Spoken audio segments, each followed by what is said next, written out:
Welcome back. Magic Treehouse number 4. Pirates Past Noon by Mary Pope Osborne. Buckle up, mateys. We're in for a ride. Chapter 1. Too late. Jack stared out his bedroom window. The rain just kept falling and falling. The TV said it would stop by noon, said Annie, his 7-year-old sister. It's already past noon, said Jack. But we have to go to the treehouse, said Annie. I have a feeling the M person will be there today. Jack pushed his glasses into place and took a deep breath. He wasn't sure he was ready to meet the M person yet. The mysterious person who would put all the books in the magic treehouse. Come on, said Annie. Jack sighed. Okay, he said. You get our raincoats and our boots, and I'll get the medallion and the bookmark. Annie ran to get their rain gear. Jack reached into his drawer. He took out the medallion. It was gold. The letter M was engraved on it. And then he took out the bookmark. It was made of blue leather, and it had the same M on it. Both M's matched the M that was on the floor of the treehouse. Jack put the medallion and the bookmark into his backpack, and then he threw in his notebook and his pencil. Jack liked to take notes about very important things. I got our rain stuff, called Annie. Jack picked up his pack and went downstairs. Annie was waiting by the back door, and she was putting on her boots. Meet you outside, she said. Jack pulled on his raincoat and the boots, and then he put on his backpack and joined her.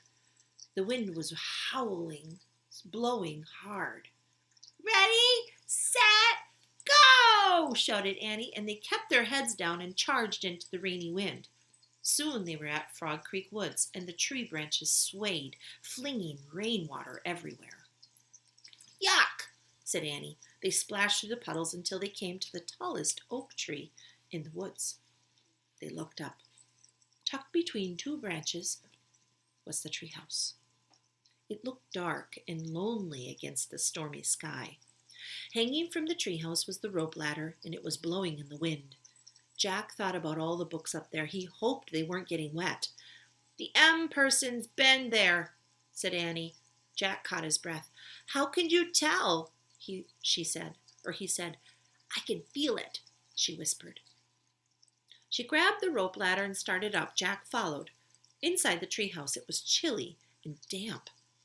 But the books were dry, and they were all neatly stacked on the wall just the way they had been the day before. Annie picked up the castle book on the top, on one of the stacks. It had taken them to the time of castles. Remember the night? She said. Jack nodded. He would never forget the night that helped them. Annie put down the castle book, and he picked up the next book on the stack. It was the dinosaur book that had taken them to the time of dinosaurs. Remember? She said. Jack nodded. He could never forget the pteranodon who saved him from the Tyrannosaurus Rex. Then Annie held up a book about ancient Egypt. Meow, she said. Jack smiled. The Egypt book had taken them to the time of pyramids. A black cat had come to rescue him there. And here is the book about home, Annie said. She held up the book with the pictures of their hometown in it. Frog Creek, Pennsylvania. Jack smiled again. The Pennsylvania book had brought them back home at the end of each of their adventures. Jack sighed. Okay. He still had 2 main questions. Who was M person who put all the books in here? And did the knight, the pteranodon, and the cat all know the M person? Finally, Jack reached into his backpack, and he took out the gold medallion and the leather bookmark. And he placed them on the floor, right over the spot where the M glowed faintly in the wood. Rain blew into the treehouse. Brr, said Annie. It's not very cozy today. Jack agreed with her. It was too wet and cold. Look, Annie pointed to the open book lying in the corner.